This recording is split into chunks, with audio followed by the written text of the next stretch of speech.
Eh bien salut à tous, c'est l'avis météo, j'espère que vous allez très bien. On se retrouve en ce vendredi 24 janvier 2025 pour de nouvelles infos météo complètes. Ce matin, je vais donc revenir bien évidemment dans un premier temps sur la tempête Eowyn qui a touché l'Irlande avec une rafale historique, un nouveau record absolu sur le pays, et dans un deuxième temps parler de la situation qui va nous concerner pour ce week-end et le début de la semaine prochaine avec l'arrivée progressive d'une seconde tempête sur l'Atlantique en direction des îles britanniques encore une fois, qui pourrait nous envoyer un événement venteux entre dimanche et lundi sur le nord-ouest du pays, et où une question se pose, allons-nous avoir une mésodépression qui va se creuser sur le sud de la dépression mer? Pour le moment, les modèles n'arrivent toujours pas à se stabiliser et à s'accorder sur ce scénario. Néanmoins, il existe toujours. Ça demandera confirmation demain et au mieux dimanche matin. Pour l'instant, on va voir ça de manière générale. Mais il y a bien un risque que, dans les dernières échéances, les modèles revoient la formation de cette mésodépression avec possiblement un avis de tempête pour dimanche matin ou dimanche soir sur le nord-ouest du pays. Dans un premier temps, je vais donc revenir sur la tempête Eowyn qui a fracassé l'Irlande ce matin avec le tout nouveau record absolu de tous les temps de l'histoire de la météo. 184 km/h. Alors là, la station, vous voyez, là je peux pas afficher la station tout simplement parce qu'il y a des coupures d'électricité. Plus de 600 000 personnes dans le noir sur le pays et je crois que c'est en train de monter encore. Donc malheureusement, il y a certaines stations, voilà, elles vont, elles reviennent, elles repartent, elles reviennent. Et d'ailleurs, ce 184, il a été relevé en max avant que la station n'ait plus d'alimentation électrique. Donc ça suggère que ce 184, qui est du coup la valeur officielle, sous-entend que ça aurait pu monter plus haut si la station avait été encore alimentée. Ça sous-entend du 190, 200. Dans cette zone-là, il est très probable que dans la baie de Galway, que dans cette petite zone-là ici, où il y a eu le 184, il y a eu des pointes proches ou dépassant les 200 km/h. Et à situation exceptionnelle, en voie exceptionnelle, la NOAA, avec le NHC, le National Hurricane Center, ont décidé d'envoyer hier soir l'avion de reconnaissance et de recherche des ouragans, le Hurricane Hunters. Ils sont allés dans la tempête Eowyn. C'est quelque chose d'absolument inédit. Rares sont les moments où les Américains décident d'aller faire des relevés dans une tempête de l'Atlantique Nord. Là, c'était tellement exceptionnel le truc qu'ils ont dû aller dedans pour faire des mesures. Alors, en soi, c'est pas par plaisir. Je pense que c'est aussi pour essayer d'envoyer des données à l'Irlande, au service météo irlandais, pour anticiper une éventuelle modification, soit de trajectoire, soit d'intensité. Si elle est plus creuse, si les vents sont plus forts, ça permet aux autorités irlandaises de pouvoir anticiper avant l'impact. Bon là, a priori, ça va, ça s'est passé comme prévu, 190, 200 sur les côtes, 130, 160 dans l'intérieur des terres. Alors attention, le 175 qui est là est un bug de station, hein. Il est là depuis hier matin. Je vous montre, regardez. Le 175, voilà, il est apparu hier à 10h, donc je vous rassure, il n'y a pas eu 175 km/h dans cette ville ce matin au passage de la tempête, mais on voit bien ici 151, 155 à Connaught Airport, c'est absolument énorme, 155 dans l'intérieur des terres, c'est absolument énorme, donc de gros dégâts certainement. Plus de 600 000 foyers privés d'électricité, la tempête qui continue sa course en direction de l'Écosse avec ici un joli 171 km/h, et pour revenir sur le record absolu, ici, vers Valentia Observatory, il y a eu une soi-disant rafale, il y a quelques articles qui la mentionnent, Wikipédia et d'autres, durant le passage de l'ex-ouragan Ophelia en 2017, en octobre 2017, une soi-disant rafale dans la zone, qui aurait été mesurée à 191 km/h. Mais non, les services météo irlandais n'ont jamais validé et n'ont jamais reconnu cette valeur comme étant officielle. Parce que ce n'est pas une station météo du réseau d'observation irlandais qui a relevé cette valeur. Donc ils ne l'ont pas pris en considération, ce qui en soi n'est pas totalement faux. Si la valeur, elle est isolée, si la valeur n'est pas officielle, on ne peut pas la considérer. Ça relève pas du coup du service national de la météo irlandaise. Donc le 191 km/h qui est évoqué lors du passage de Ophelia en 2017 n'est pas valable. Ce n'est pas le record absolu officiel décrété sur l'Irlande. Le record absolu officiel, il est de 182 km/h en 1945.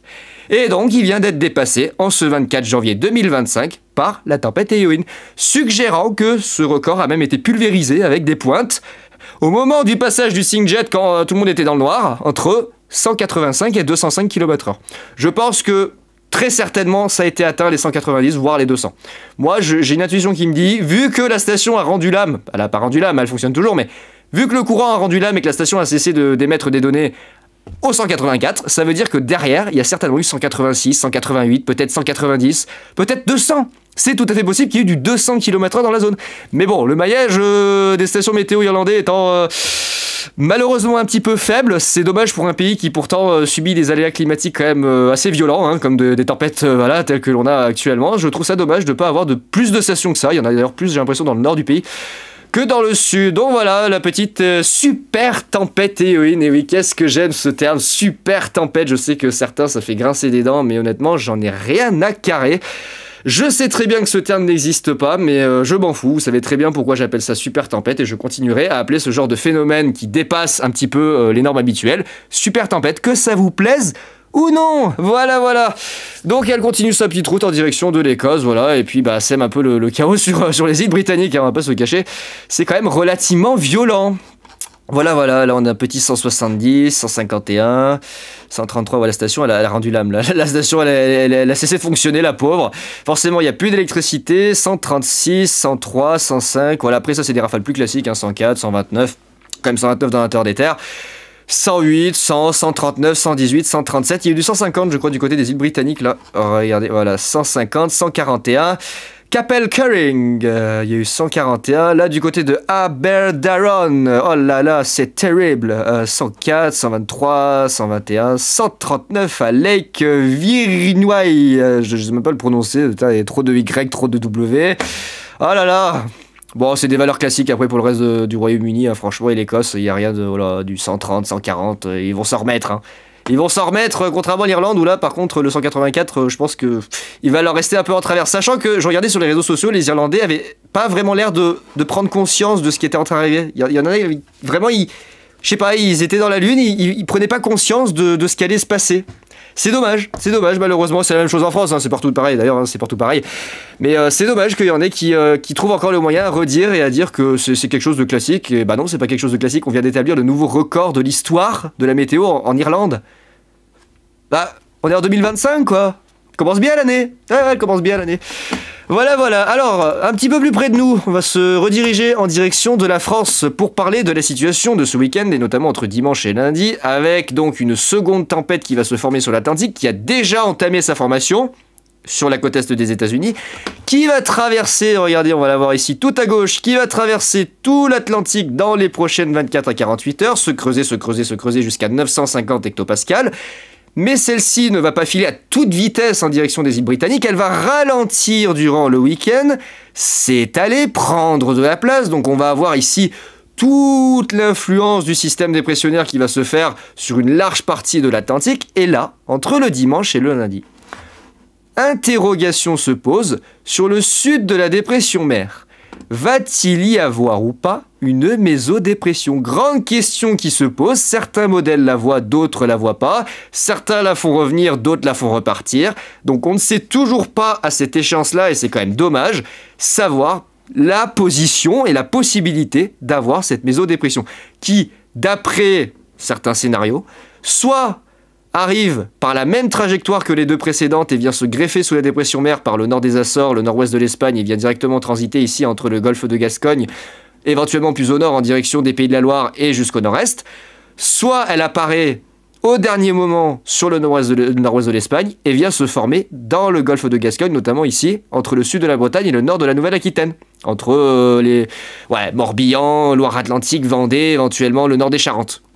On ne sait pas à l'heure actuelle ce qu'il va se passer le dimanche soir concernant cette petite dépression secondaire qui pourrait ou pas se creuser en amont de la dépression mer qui va à nouveau toucher l'Irlande. D'ailleurs, accessoirement, nouvelle tempête pour l'Irlande à partir de dimanche, et même jusqu'à lundi, ça va durer un petit moment avec des vents violents à nouveau dépassant les 120-130 km/h sur les zones côtières. Et ensuite, ça viendra s'écraser gentiment. Alors, ça dépend là aussi, la trajectoire, elle est un peu farfelue selon les modèles, mais il semblerait que le système dépressionnaire puisse venir directement se combler sur nous pour le mardi. Mais là encore, il y a des hésitations, on verra bien ce qui se passera. Mais surtout, c'est ce qui va se passer dimanche. C'est le dimanche qui pose problème. Il y a vraiment un problème de prévision pour dimanche. Les modèles n'arrivent pas à se caler. Ils n'arrivent pas à se caler sur cette foutue mésodépression. Oh, on va pas y arriver. Hein. Regardez. Là, on a voilà, 960. Il décale un poil. Il décale au sud. Ah, GFS décale un tout petit peu au sud. Et regardez là. Là. Regardez ce petit 985. C'est elle la petite mésodépression qui pourrait se creuser ici dans le flux qui circule au sud de la dépression mère. On va avoir une vaste zone qui va se mettre en place avec le jet stream et dans cette zone-là pourrait éventuellement circuler une mésodépression qui pourrait se creuser en lien avec et le jet et voilà le flux de sol, tout ça. Il y a plein de paramètres qui entrent en compte, mais pour avoir cette mésodépression, ça va être très compliqué. Les modèles vont nous faire baver jusqu'au dernier moment. Ça va être vraiment très difficile de la prévoir. Il est possible qu'elle s'en aille et qu'elle revienne dans les prochaines 24 à 48 heures. Tout comme d'un seul coup, ça peut apparaître comme une bombe. C'est là que j'attire votre attention. C'est que ce genre de mésodépression, autant il n'y a rien sur les prévisions d'aujourd'hui, autant ce week-end, d'un seul coup, ça va être la cata. Je veux pas... Voilà, hein, mais je vous dis, il faut être très prudent avec ce genre de petites dépressions. Bien souvent, on les voit qu'au dernier moment. Donc bon, il y a un risque pour ce week-end d'avoir une mésodépression le dimanche, entre le dimanche et le lundi, qui pourrait toucher notamment le nord-ouest du pays, engendrant également des vents violents sur le centre-est, dont les modalités restent déterminées. Et regardez GFS. Par rapport à CEP, lui, il voit la dépression venir se combler en direction de la Manche, de la Bretagne, et finir sa course en direction de la partie centrale de la France, alors que CEP, lui, il a fait partir plutôt vers l'est du Royaume-Uni et la mer du Nord. Voilà, avec possiblement une autre dépression pour le jeudi, avant retour au calme pour début février. Alors, retour au calme, ça durera, je pense, qu'une dizaine de jours. Hein. Ça sera un calme relatif, parce que quelque chose me dit que ça va encore pas mal bouger. ICON, regardez, elle est là, mais les modèles, ils n'arrivent pas. Regardez, elle est là. C'est ce petit creux, c'est ce petit resserrement isobarique au sud de la dépression mère, à l'est de la dépression mère. Oh putain, on sait pas. Oh putain, ils savent pas, les modèles. Ils savent pas, là. Là, on a, regardez, elle arrive, elle est là. Voilà, regardez. Là, elle est là, on va aller voir sur le satellite de Windy. Elle est là, la deuxième tempête. Elle est là. Elle est en train de se former. Il y a le bec d'aigle qui est déjà formé sur la dépression, donc on a bien le creusement explosif qui est en train de se faire. Mais on ne sait pas, ici, ce qu'il va se passer lorsque cette dépression va arriver au niveau des îles britanniques. On a ici, regardez, ce petit crochet qui accompagne le flux au sud du système et qui pourrait peut-être se creuser et donner une petite mésodépression tempétueuse. C'est compliqué. C'est très compliqué de dire davantage de choses parce qu'il y a tellement d'interrogations et de doutes qui subsistent qu'on ne peut pas affirmer à l'heure d'aujourd'hui, et pourtant l'échéance est quand même très proche, hein, on est vendredi pour dimanche, hein, donc bon, on peut pas encore affirmer qu'il va y avoir cette mésodépression et cet avis de tempête pour dimanche. C'est terrible, c'est quand même terrible, c'est vraiment quand même terrible. Donc nouvelle tempête pour les îles britanniques, à nouveau le sud de l'Irlande, voilà.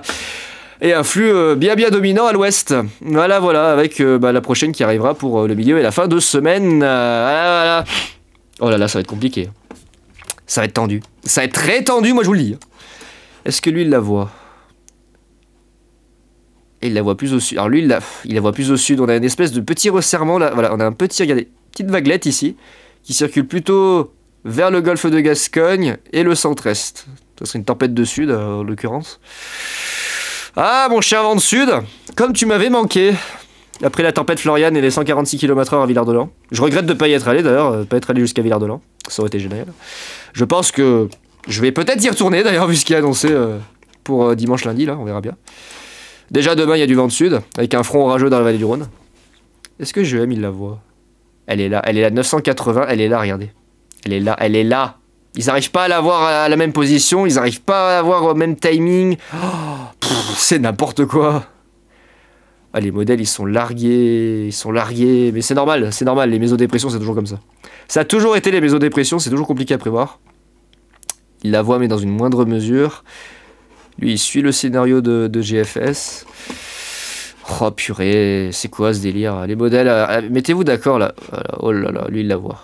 Lui il la voit bien même d'ailleurs. On voit très bien ici limite le fer à cheval qui se forme. C'est compliqué, hein. Ah, c'est compliqué, hein.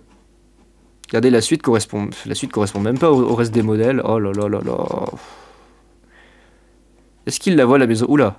Alors lui il la voit bien. Regardez. Pareil, ça arrive dans la zone de formation des deux précédentes dépressions. ça passe au nord des Açores, ça rejoint la dépression mère, voilà le système principal, et ça vient être emporté par inertie. En fait, ça fait un effet d'inertie. Et ça vient nous éjecter tout simplement, ici, le petit minimum secondaire sur la Bretagne, avec un effet tempête. Possiblement un effet tempête. C'est pas fixe, hein. C'est pas fixe, il va y avoir encore des changements sur les prochaines modélisations. D'ici dimanche matin, je pense qu'on va vraiment s'arracher les cheveux sur les modèles, hein. Ça va être n'importe quoi, hein. Lui, il la voit. Ah, tiens, lui, il la voit. Pourtant, c'est un maille large. Ah, il la voit. Et il la voit aussi. Ouh là là. Arpège, il la voit pas tellement. Il hésite. Arpège hésite. Arpège hésite, en fait, parce que regardez, hier, il la voyait. Voilà, regardez, hier, il voyait voilà, le petit minimum qui tend le nord-ouest de l'Espagne, venant s'écraser sur la Loire Atlantique, le Morbihan, en direction voilà, des pays de la Loire, de l'est de la Bretagne, en direction de la Normandie, partant vers la Manche et voilà, la mer du Nord. Et là, sur la nouvelle modélisation, il l'a enlevé. Il n'y a plus de minimum secondaire, il y a simplement du vent fort généralisé. Il a remis le vent de sud dans la vallée du Rhône, le centre-est et le Val de Saône. Parce que regardez, il l'avait enlevé, hop, il l'a remis. Donc je sais pas trop comment ça va se passer, mais à mon avis, on va avoir des surprises dans les prochaines modélisations. D'ici dimanche matin, on va stopper la migraine, hein. GFS, il la voit. Ah, il la voit encore. Il la voit encore. Ça change. Vous voyez, regardez la position. Il voit la dépression plus proche de l'Irlande sur la nouvelle, à 955. Putain, mais ça arrête pas de changer. Ça se stabilise pas, hein. Oh, ça se stabilise absolument pas. Avec cette petite maison, regardez, elle est là. Regardez cette petite connerie là, le dimanche 13h, là. Juste au sud de la dépression mer, c'est cette petite connerie là. Ouh là là là là là là. Regardez sur Windy, on va déjà les voir sur le satellite. Donc là, on a Éowyn, voilà, on a la super Éowyn complètement ravagée du ciboulot avec ses rafales à 200 km/h là, qui quittent l'Irlande vers l'Écosse. Derrière, on a cette tentative de dépression secondaire pour samedi qui nous apportera, on voit très bien ici, un front orageux hein, qui se développera notamment dans la vallée du Rhône avec du vent de sud et un risque de forte pluie. Ça donnera beaucoup de pluie du côté de la Bretagne, il y a déjà une alerte lancée du côté du Morbihan. Et là, regardez, la troisième dépression, mais surtout la deuxième grosse tempête qui va se former, qui est déjà en train de se former. On voit très bien avec le bec d'aigle ici, le rabattement du vent de nord-ouest, le futur Stingjet. Et la forme de la dépression qui commence à apparaître. On a toujours le jet stream, hein, on voit très bien, on a toujours le jet stream à 300-350 km/h qui circule, hein, qui nous projette ces super tempêtes sur l'Europe. Ah, celle-là, je sais pas qu'est-ce qu'elle va donner, mais pour l'instant, les modèles n'arrivent pas à l'appréhender correctement. Ils n'arrivent pas à l'appréhender correctement. Je sais pas ce que ça va donner, mais c'est compliqué. Vraiment, c'est compliqué. Elle est là, regardez, elle est là. Elle va se former, elle va avancer, elle va se creuser à la manière de Éowyn, hein, la différence qu'elle va ralentir, c'est tout, elle va simplement ralentir, s'étaler. On va avoir pour le dimanche matin et la mi-journée un premier front venteux en lien avec la dépression mer qui va circuler du côté de la Bretagne. Et le dimanche soir, là, on sait pas. On sait pas, peut-être ce creusement secondaire qui pourrait impacter le nord-ouest du pays et générer un coup de vent, un fort coup de vent ou un épisode tempétueux, on verra bien. Pour l'instant, je ne peux pas vous en dire davantage. Il faudra attendre dans les prochaines 24 à 48 heures pour avoir davantage de précision sur la situation. Je crois que Météo France, pour l'instant, n'en parle pas tellement. Mais je m'en fous de ça, je veux les prochains jours. Oh. Ouais, ils en parlent vite fait, samedi matin. Passage d'une nouvelle perturbation, coup de vent. Voilà, vent de sud. Mais pour l'instant, ouais, ils en parlent pas trop, mais ils ont raison, parce que c'est vraiment hésitant. Alerte à la pluie. Enfin, je vais mettre à jour aussi ma vigilance hein, concernant le vent, parce qu'il va y avoir aussi pas mal de vent là sur le centre-est et de fortes pluies orageuses du côté de la vallée du Rhône demain. Regardez, je vais vous montrer le petit front là de demain. Il va falloir surveiller beaucoup de pluie du côté de la Bretagne. Et là, regardez, hop, le petit front pluvieux orageux sur l'Ardèche, la Drôme, le sud de l'Isère, le nord du Vaucluse, le Gard. Ça va donner de bons cumuls de pluie, des rafales de vent, peut-être même des orages. C'est possible que ça prenne un caractère orageux. Donc affaire à suivre, là demain il va y avoir déjà de l'agitation sur le centre-est. Avec voilà, du vent et voilà un front venteux, il y a un front venteux qui va traverser la zone à toute vitesse avec pas mal de vent quand même, hein, des rafales entre 70 et 90 km/h, enfin il faut surveiller. Ça vient s'écraser chez moi, alors visiblement la vallée du Rhône n'a pas pu toucher avec le front. On voit très bien que le front est très actif vers la vallée du Rhône et vers chez moi. Oh là là, c'est ce bordel encore. Le vent de sud qui est de retour. Ah, tu m'avais manqué le vent de sud. Oh là là, du vent de sud. Encore du vent de sud, toujours du vent de sud. L'éternel vent de sud qui est encore là. Voilà. En tout cas, c'est tout ce que je peux dire pour le moment sur la situation de ce week-end. Il faudra attendre demain et dimanche matin au mieux pour avoir une meilleure visibilité sur la situation. Je peux pas vous faire de prévisions plus détaillées que ça. On ne sait pas ce qui va se passer concernant cette petite dépression. On ne sait pas comment ça va évoluer. On ne sait pas si on va avoir le coup de vent. Des modèles la voient, des modèles la voient pas. D'autres la remettent, d'autres l'enlèvent. Donc on verra bien au dernier moment ce que ça dit. Ah, il commence à s'actualiser. Enfin, il s'actualise lui. Est-ce que... On a le premier front qui arrive. Et là on sait pas. Et là derrière on sait pas, les modèles n'arrivent pas à se mettre d'accord. Bon, en tout cas c'est tout pour le moment, je vais pas m'attarder plus, on reviendra sur ça en détail demain, et puis s'il faut dimanche matin sur les dernières prévisions. Et puis d'ici là, je vais mettre à jour mes alertes, et puis on va suivre tout ça ensemble au fil du temps. Bon bah écoutez, c'est tout ce que j'avais à vous dire pour ce vendredi matin, on se retrouve ce week-end pour de nouvelles infos météo complètes. Allez, ciao tout le monde.